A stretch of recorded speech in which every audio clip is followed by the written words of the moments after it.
నమస్తే, welcome to our channel. ప్రముఖ ఆధ్యాత్మికవేత్త, ఆస్ట్రాలజర్ ఫణి భాస్కర్ శర్మ గారు ఉన్నారు. వారితో మాట్లాడదాం. నమస్తే సార్. నమస్తే అమ్మా. ఫిబ్రవరి నెల ద్వాదశ రాశి ఫలితాల్లో భాగంగా మిథున్ రాశి వారికి ఎలా ఉందో చెప్పండి.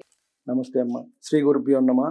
ముందుగా మా తల్లిదండ్రులకు నమస్కారాలు, అలాగే మా గురుదేవులకు కూడా నమస్కారం తెలుపుకుంటూ, ముఖ్యంగా మనకి ప్రతి నెల కూడా గ్రహస్థితి అనేది ఒకటి ఉంటుంది. గోచారం ప్రతి గ్రహం కూడా వాటి పర్టికులర్ టైం ప్రకారం ప్రతి రాశిలోనూ సంచారం చేస్తూ ఉంటాం.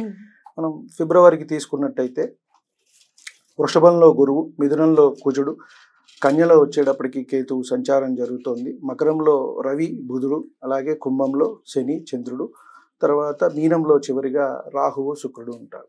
ఇక్కడ చంద్రుడు అనేది మనకి తిరుగుతూ ఉంటారు. ప్రతి 2.5 రోజులకి ఒక్కొక్క రాశిలో తిరుగుతూ ఉంటారు కాబట్టి నెలంతా కూడా సంచారం చేస్తూ ఉంటారు. మిగతా గ్రహాలన్నిటికీ 30 రోజులు, 45 రోజులు అలా వాటి పర్టికులర్గా ఉన్నాయి. సో ఈ గ్రహస్థితిని మనం ప్రామాణికంగా తీసుకుని ముందుగా మనం గ్రహస్థితి చూసుకున్నాం కాబట్టి ఇప్పుడు ఏ నక్షత్రాల వారు దీంట్లోకి వస్తారు అనే విషయాన్ని మనం తెలుసుకున్నట్టయితే మనం గోచార ఫలితాలు తెలుసుకోవచ్చు. ముఖ్యంగా మిథున రాశిలోకి వచ్చేటప్పటికి మృగశిర 3, 4 పాదాలు, ఆరుద్ర 4 పాదాలు, అలాగే పునర్వసు 1, 2, 3 పాదాల వారు దీంట్లోకి వస్తారు. కాబట్టి ముఖ్యంగా ఈ నక్షత్రాల వారు జన్మించిన వారు ఈ దీంట్లో వస్తారు కాబట్టి వాళ్ళు ఈ ఫలితాలు అనేవి చూసుకోవటం అనేది మంచిది. వీరికి కూడా కొంచెం అలాగే ఉందమ్మా. అంటే గురుబలం కొంచెం తక్కువ ఉంటాము, అన్నీ కూడా ఖర్చులే ఎక్కువ సూచిస్తూ ఉన్నాయి. అంటే ధనం వస్తూ ఉంటుంది, అది ఖర్చు అయిపోతూ ఉంటుంది. ఎలా వచ్చింది అలాగే అయిపోతూ ఉంటుంది. తర్వాత చూసుకుంటే ఎండ్ ఆఫ్ ద డే కానివ్వండి, ఆ మంత్ ఎండ్లో చూసుకుంటే ఏం ఉండదు. ఎంత ధనం వస్తుంది అంటే అంత ధనం కూడా మొత్తం ఖర్చు అయిపోతుంది. ఖర్చులు అయితే అధికంగా ఉన్నాయి ఈ నెల కూడా. అలాగే ఏ పని మొదలు పెట్టినా కూడా వీరికి కూడా కొంత సాకారం అవటం లేదు. ఆ పనులు పూర్తి అవ్వకపోవటం వల్ల కుటుంబంలో ఇంట బయట కూడా కొంచెం చికాకులుగా వీరికి కనబడుతున్నాయి. కొంచెం వాహనాలు అవి నడిపేటప్పుడు మీరు జాగ్రత్తగా ఉండమని చెప్పదగ్గ సూచన. అంటే కొంచెం గాయాలు అయ్యే అవకాశం కనబడుతుంది. వాహనాల్లో వెళ్ళేటప్పుడు కొంత జాగ్రత్తగా ఉండటం అనేది మంచిది.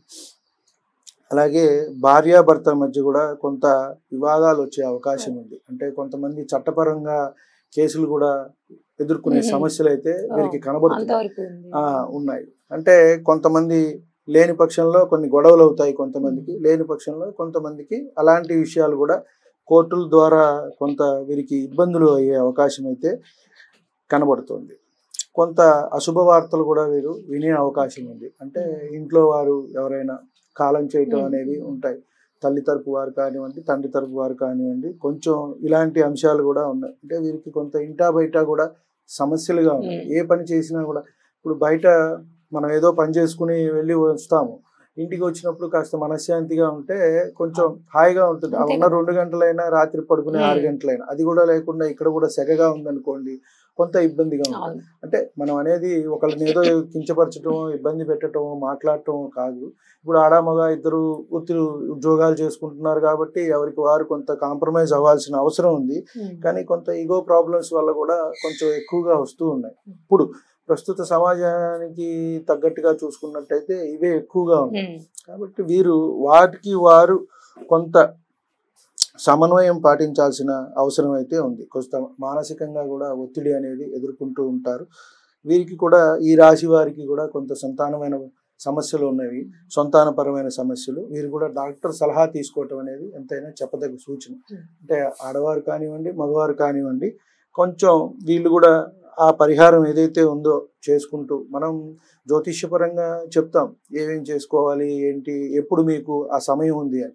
అలాగే మనం తదనుగుణంగా డాక్టర్ని కూడా సంప్రదించినట్టయితే అటు మెడికల్ పరంగా కూడా ఏమన్నా ఇబ్బందులు ఏమన్నా ఉన్నాయా అనేది వాళ్ళు చూసి వీరికి సలహా ఇవ్వటం అనేది చేస్తారు. కాబట్టి వీరికి కూడా కొంత ఇబ్బందికరంగానే ఉందమ్మా. ఫిబ్రవరి నెలలో మిథున రాశి వారు కూడా కొంత జాగ్రత్తగా ఉంటాము, సమన్వయంగా ఉంటాము.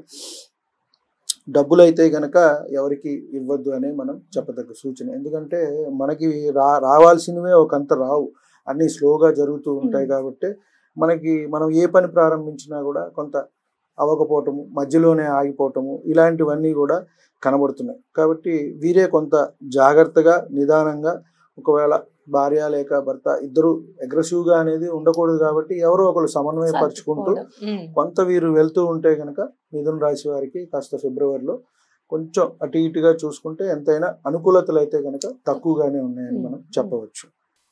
మీరు ఎటువంటి పరిహారాలు పాటించాలి? వీరమ్మ పరిహారం అంటే కాస్త లక్ష్మీ నరసింహస్వామి ఆరాధన చేసుకున్నట్టయితే మంచిది. అంటే మంగళవారం పూట స్వామివారికి చేసుకోవటం అనేది మంచిది. అలాగే కందులు కూడా కొంచెం దానం ఇచ్చుకున్నట్టయితే మంచిది. ఎందుకంటే ఆ కుజగ్రహం జన్మల్లోనే ఉండటం, మిథునంలో స్తంభించడం వల్ల వీరికి ఆ ఇబ్బందులు అనేవి వస్తూ ఉన్నాయి. కాబట్టి సుబ్రహ్మణ్య ఆరాధన ప్రీతికరంగా, లేదు లక్ష్మీ నరసింహస్వామి ఆరాధన, అలాగే కందులు దానంగా ఇచ్చుకున్నా కూడా మంచిది.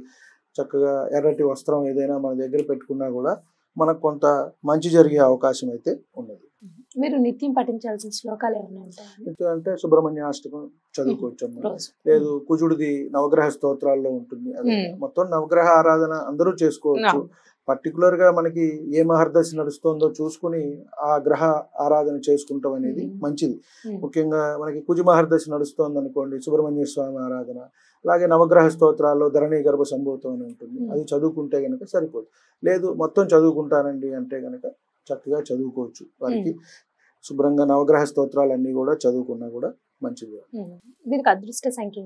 అదృష్ట సంఖ్య 5 అమ్మ. ఆ రోజు ఏమన్నా పనులు చేసుకున్నా కూడా వీరికి మంచి జరుగుతుంది.